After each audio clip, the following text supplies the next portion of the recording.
Exponent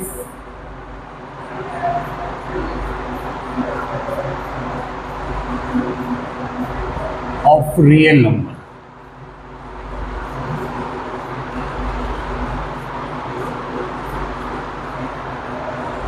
देखो इसमें जो लॉज ऑफ एक्सपोनेंट्स होते हैं वो बेसिकली हम वही पढ़ते हैं जो हमने क्लास 8 में पढ़ा है।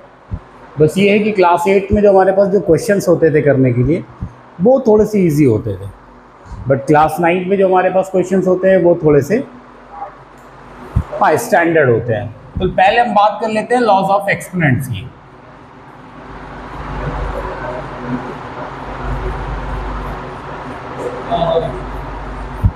तो लॉज ऑफ एक्सपोनेंट में जो फर्स्ट लॉ होता है आपका,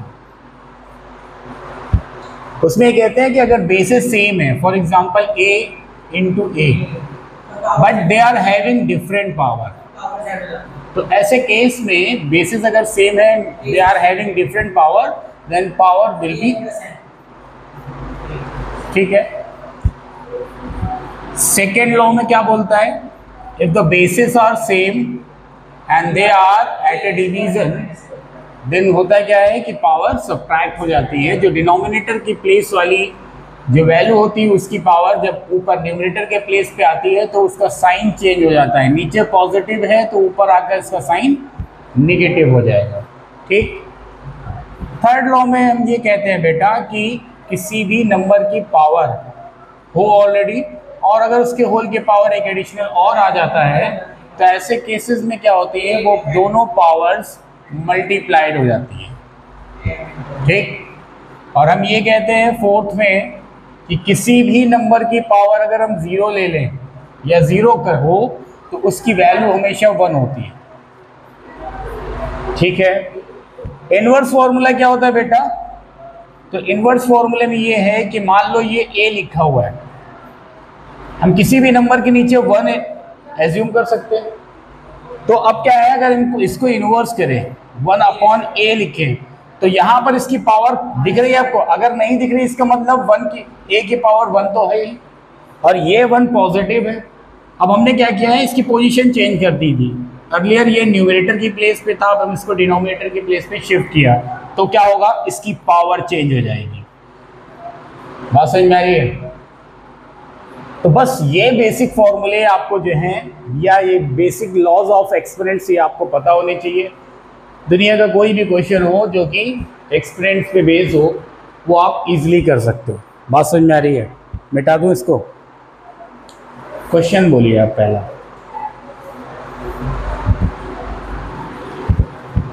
फर्स्ट क्वेश्चन क्या है,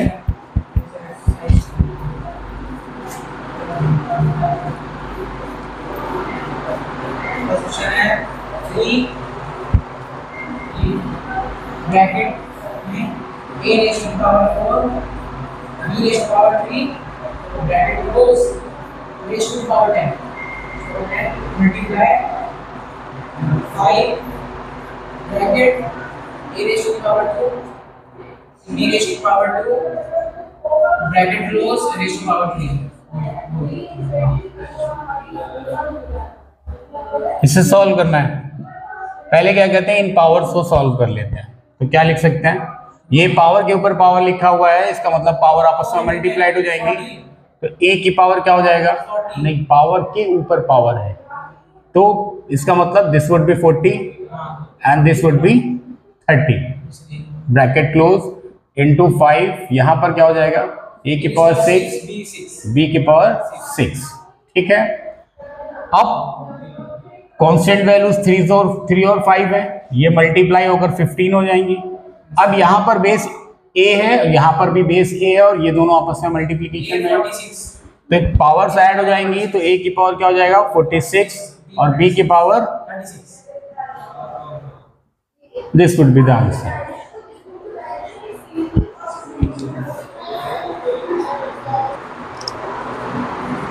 अब इस क्वेश्चन में देखो, ये नेगेटिव है, ये नेगेटिव है का मतलब अगर हम इसको शिफ्ट करके लिखें तो कैसे लिख सकते हैं, x की पावर a अपॉन x की पावर b लिख सकते हैं ना बेटा, प्लस कहाँ पर a क्यों,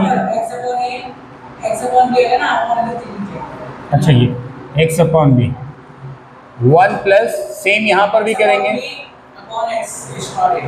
ठीक है। अब इनके नीचे 1 एज्यूम करके इनको हम सॉल्व कर लेंगे। तो इसको क्या लिख सकते हैं, 1 अपॉन एक्स की पावर b प्लस एक्स की पावर a अपॉन एक्स की पावर b प्लस इसी तरह से इसको सॉल्व करेंगे तो क्या आएगा, एक्स की पावर a प्लस एक्स की पावर b अपॉन एक्स की पावर a। अब होगा क्या कि ये घूम के ऊपर मल्टीप्लाइड हो जाएगा, ये घूम के यहाँ ऊपर मल्टीप्लाइड हो जाएगा।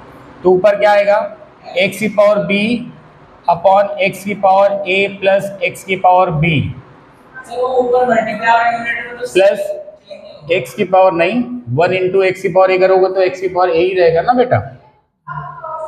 इसी तरीके से ये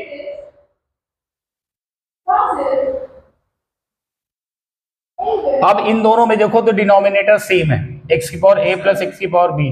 मीन्स इसे आप फाइनली लिख सकते हो, जब डिनोमिनेटर सेम हो और एडिशन हो या सब्ट्रैक्शन हो तो ऊपर की वैल्यू डायरेक्टली ऐड या सब्ट्रैक्ट हो जाती है। तो इसको क्या लिखोगे, एक्स की पावर a प्लस एक्स की पावर b अपॉन एक्स की पावर a प्लस एक्स की पावर b, और इसकी वैल्यू क्या हो जाएगी, ऊपर नीचे सेम वैल्यूज है, 1 आ जाएगा। क्लियर है।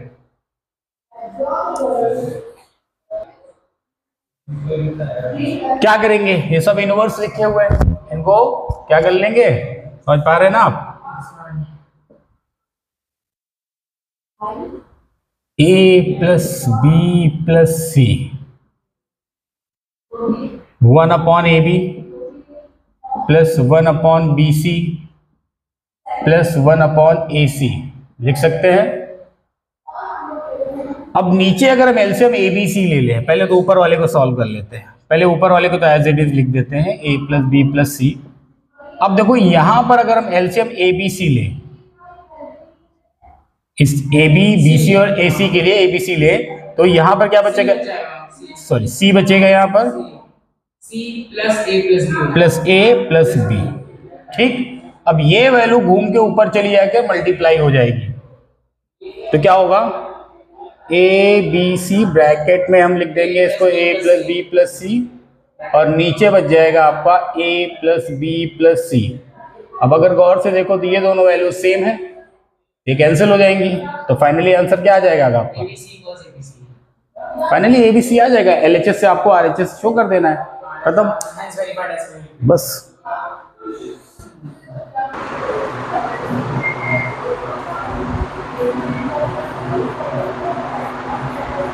तो यहाँ पर क्या लिखेंगे, x की power c minus A and whole to the power c square plus A C plus A square.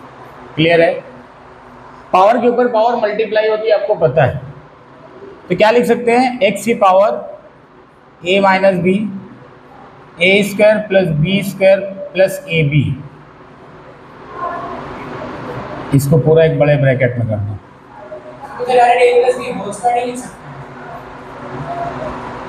नहीं नहीं, वो आप गलत आइडेंटिटी समझ रहे हो आप, बताऊंगा मैं अभी। ये आइडेंटिटी अभी आपने पढ़ी नहीं है, पढ़ोगे पॉलिनोमियल चैप्टर में।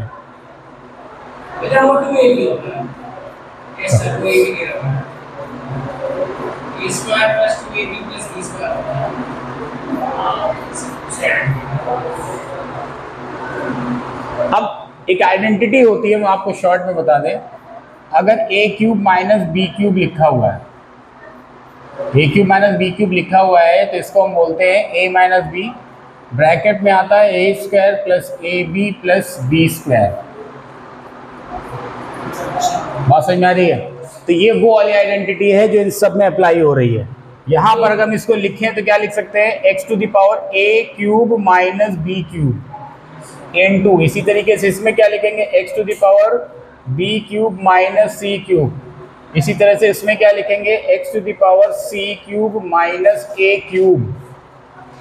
अब देखो सबके बेसिस सेम है तो पावर ऐड हो जाएंगी, तो क्या लिखेंगे हम, x to the power a cube minus b cube plus b cube minus c cube plus c cube minus a cube. अब आप देखो a क्यूब से a cube cancel, b cube से b cube cancel, c cube से c cube cancel, finally x to the power क्या आ जाएगा, 0, and that is equal to, clear है। bracket close n plus 1 plus 16 bracket में 2 3 raised to power bracket close 3n minus 2 upon इसके upon नहीं सबके upon पूरे 10 bracket में 2 bracket close 3n plus 1 raised to 3n plus 1 minus 7 bracket में 7 तो bracket में 8 raised to the power n n ये 7 ही पक्का। 7 चलो कोई नहीं, इसको क्या लिख सकते हैं हम? 8 को अगर हम लिखना चाहें 2 की पावर 3 लिख सकते हैं, तो 2 to the power 3 to the power n plus 1।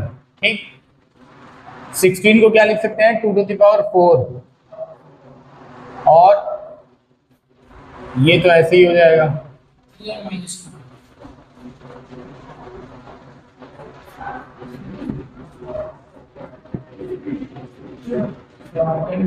so 10 को 2 कैसे 3 5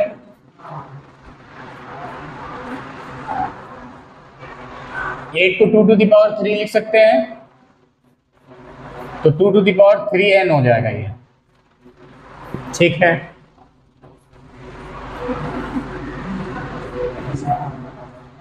अब देखो इसको, अब थोड़ा इसको और सॉल्व कर लेते हैं। ये 3 ऊपर जाकर मल्टीप्लाई हो जाएगा, तो क्या लिख सकते हैं? 2 to the power 3n plus 3। ठीक, इसको अगर हम ऐड करें तो इसको क्या लिख सकते हैं? ये दोनों ऐड होकर क्या बन जाएंगे? 2 टू द पावर तो 3n प्लस 2 हो जाएगा। ठीक है,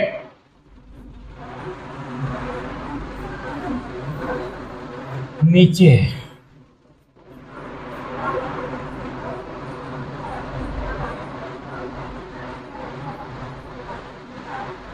फाइव, ये 10 है, इसको 2 इंटू 5 लिख सकते हैं।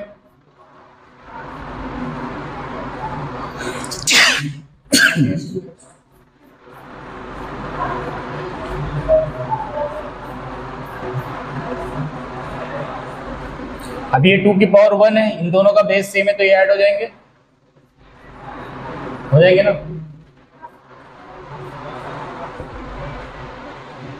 5 into 3n plus 2 है 5 into 3n plus 2 इतना ऊपर का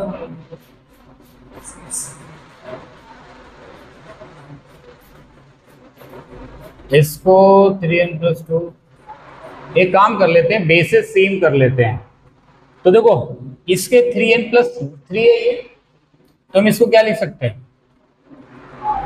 3n प्लस 2 इंटू 2 लिख सकते हैं इसको। 6 इंटू 1 2 अगर इससे निकाल ले तो इसको क्या लिख सकते हैं? इंटू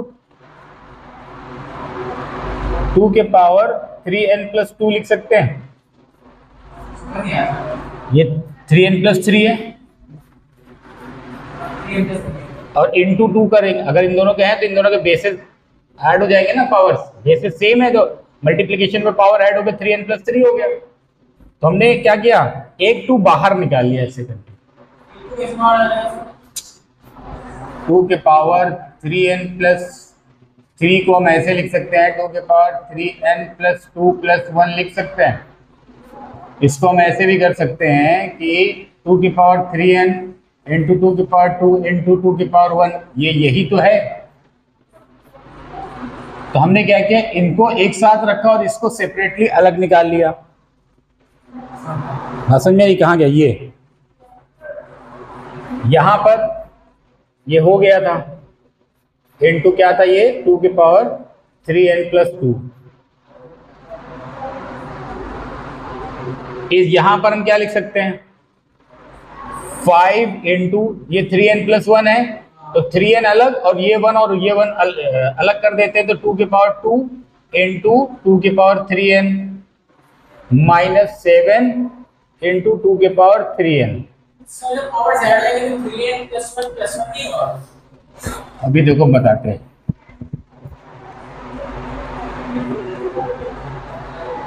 अब देखो यहां पर 2 की पावर 3n + 2 और 2 की पावर 3n + 2, बीच में साइन भी तो है, बीच में साइन किस चीज का है, प्लस का। इसको अगर हम कॉमन ले लें, 2 की पावर 3n + 2 अगर हम कॉमन ले लें तो यहां से क्या वैल्यू बचेगी, 6 2 12, 12 + 1, 1 कहां से, ये तो पूरा पूरा आ जाएगा तो 1 बचेगा अपॉन। अब यहां पर देखो 2 की पावर 3n अगर हम कॉमन ले लें, 2 की पावर 3n अगर हमने कॉमन ले लिया तो यहां से क्या बचा, 5 4 20, 20 - 7, बात समझ आ रही है, 5 4 20 ये वैल्यू और 7 ये, क्योंकि ये हमने क्या ले लिया है, कॉमन। तो अब अगर इसको सॉल्व करें तो 12 + 1 13 होता है, 12 माइनस, तो ये कैंसिल हो जाएंगे। अब इसको और सॉल्व कर लेंगे तो 2 की पावर 3n + 2, ये पावर ऊपर चला जाएगा तो क्या हो जाएगा, 2 की पावर -3n, ये +3n और ये -3n कैंसिल हो जाएंगे, तो फाइनली क्या बचेगा, 2 की power 2 and which is equal to 4। Clear है?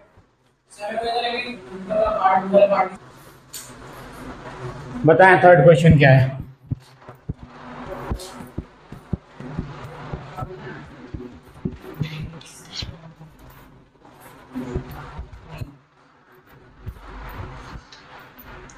बताएं बेटा। 4 raised to the power x minus 1 multiplied by bracket 0.5 bracket close raised to the power 3x 3 minus 2x 3 minus 2x equals to 1/8 raised to the power x। x की value निकालनी होगी इसमें, right. देखो इसको हम क्या लिख सकते हैं, अगर हम 4 को लिखना चाहें तो लिख सकते हैं 2 to the power 2x - 1 into, इसको क्या लिख सकते हैं बेटा, हम क्या लिख सकते हैं, 1/2, so 1/2 whole to the power 3 - 2x is equal to, इसको क्या लिख सकते हैं, 1/2 टू द होल की power 3 to whole to the power x, ठीक है। अब देखो 2 को मल्टीप्लाई यहां पर हो जाएगा तो 2 to the power 2x -2, और -2 ना लिखकर हम इसको ऐसे भी लिख सकते हैं, ये -2 ऐसे ना लिख के अपॉन 2 to the power 2 लिख सकते हैं, बात वही है। इसे अगर हम सॉल्व करेंगे तो क्या लिख सकते हैं, 1/2 to the power 3 - 2x, भाई इसका मल्टीप्लाई यहां पर भी है, इसकी भी पावर में भी है, इसकी पावर में भी है, और 1 की पावर 1 है, उसमें किसी भी वैल्यू का मल्टीप्लाई करो उसकी वैल्यू में कोई चेंज आना नहीं है, तो वो एज इट इज रहेगा। इसका मतलब इसका इस 2 की पावर 1 से मल्टीप्लाई हो गया तो वैल्यू एज इट इज आ गई। इसे क्या लिख सकते हैं हम, 1/2 to the power 3x, ठीक है। इसे थोड़ा हम और सॉल्व कर लेते हैं। अब क्या है, ये जो 2 की पावर 3 - 2x लिखा है ना, अगर हम इसको लिखना चाहें तो ऐसे भी लिख सकते हैं,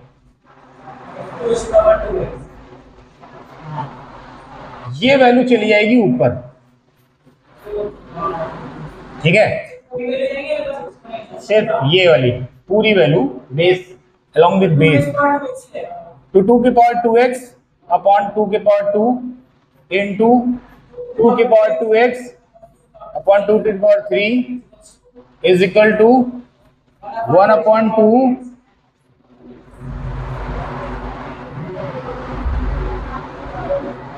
ठीक है।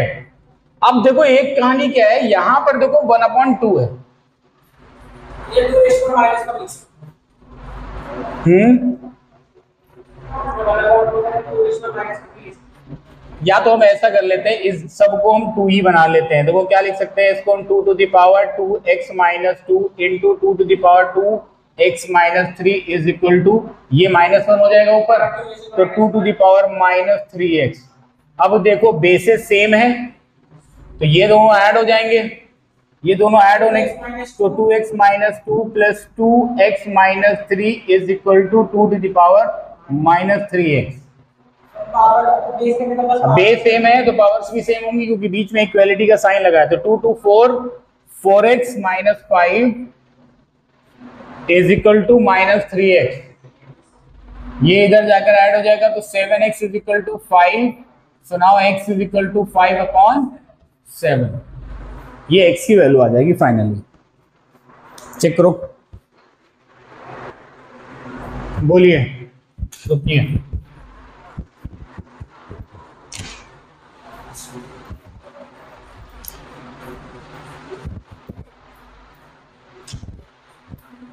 बोलिए 5 टू द पावर माइनस 1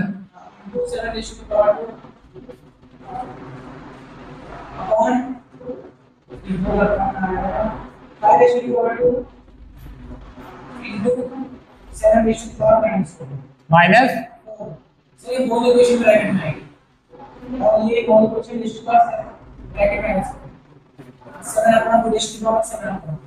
क्या लिखेंगे 7 अपॉन मल्टीप्लाई नहीं यहाँ पे नहीं आना फिर ब्रैकेट में आएगा सब कुछ 5 raise to power minus 2 into 7 raise to power 3 upon 5 raise to power 3 into 7 raise to power minus 5 आगे raise to power minus 5 solve करना है या इक्वल टू गिवन है?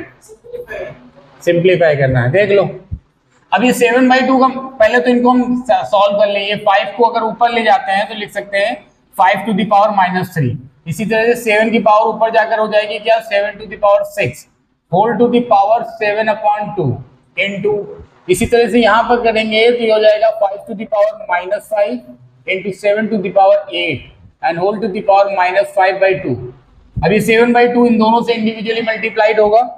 सो 5 to the power minus 3 into 7/2 into 7 to the power 6 into 7/2।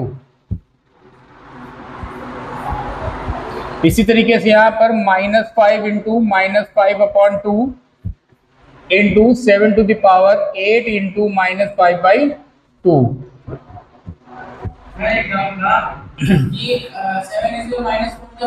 तो यहां पर क्या करेंगे देख लीजिए बेटा, पहले 5 to the power minus 21/2 into 6 to the power ये क्या हो जाएगा 21। ये 7 टू द पावर क्या आ जाएगा 21 इंटू मल्टीप्लाइड ही तो है। यहाँ पे क्या लिखेंगे माइनस 25 सॉरी माइनस नहीं प्लस हो जाएगा, ये माइनस माइनस मीटर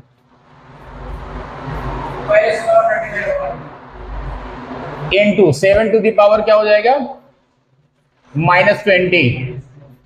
अब देखो 5 ये 5 है और एक ये 5 है, मल्टीप्लीकेशन में पावर साइड हो जाएंगी तो 25 माइनस 21 25 माइनस 21 हो जाएगा 4 और 4 अपॉन 2 का मतलब क्या हुआ तो 5 के पावर हो जाएगी 2 इंटू 7 यहाँ पर 21 है और यहाँ पर माइनस का 20 है तो क्या हो जाएगा 7। तो इसको सॉल्व करने की क्या बात क्या लिख सकते हो 175। That's it. ठीक है बताइए। क्वेश्चन में given 2 raise to the power x is equal 3 raise to the power y is equal 12 raise to the power z। Here let's show that 1 upon z show that 1 upon z equals 1 upon y plus 2 upon x। ठीक है, क्या करते हैं जो value आपको दी हुई है इसको किसी कांस्टेंट के इक्वल में लिख देते हैं। आप k ले लो, a ले लो, b ले लो, कोई भी ले लो।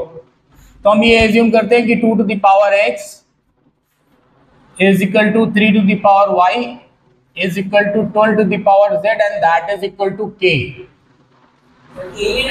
कोई भी कांस्टेंट ले लो। अभी x y z यहाँ पर है तो x और x वो करेगा ना, कंफ्यूजन क्रिएट करेगा, तो इसलिए हमने k ले लिया मान लो। अब देखो 2 to the power x is equal to k लिख सकते हैं ना, तो इसका मतलब टू की वैल्यू क्या लिख सकते हैं, k to the power 1 upon x। ये x है, ये यहां पर जाएगा तो 1 अपॉन x के फॉर्म में चला जाएगा। इसी तरह से 3 to the power y is equal to k लिखा हुआ है, इसका मतलब 3 को लिख सकते हो k to the power 1 upon y। अब ये 12 लिखा है, 12 to the power z is equal to k। इसको क्या लिख सकते हैं हम, 2 टू द पावर 2 इंटू 3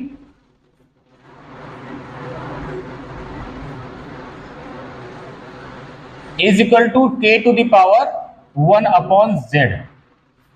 अब हमें चीजें यहां से सॉल्व करनी है,